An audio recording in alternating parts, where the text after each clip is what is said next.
The other question I think surrounding Pittsburgh is this, and Nick and I are on opposite ends of the spectrum here. I think he wants a re-sign, I want a trade. What to do with TJWatt? Clearly, I think he is worth the money. We don't dispute that. There's no question that he's worth whatever he's worth, whether that's 43, 44, some are predicting as much as $48 million for TJWatt in a 3 or 4 year deal.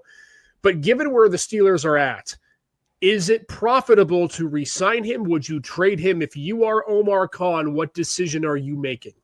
This is a really good question because I think it depends on what you believe the timeline of this team is. Do you think the Steelers could be legitimate Super Bowl contenders over the next 2 or 3 years? If the answer is yes, you keep TJWatt because he's your best defensive player.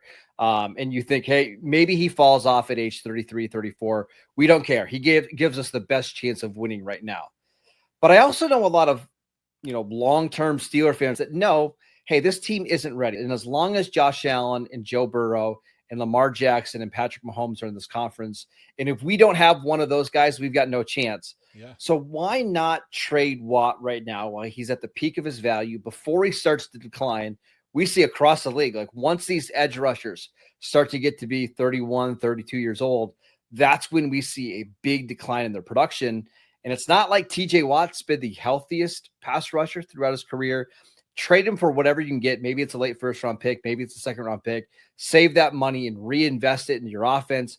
Try to go out and draft your quarterback next year with the stockpile of draft picks that you have.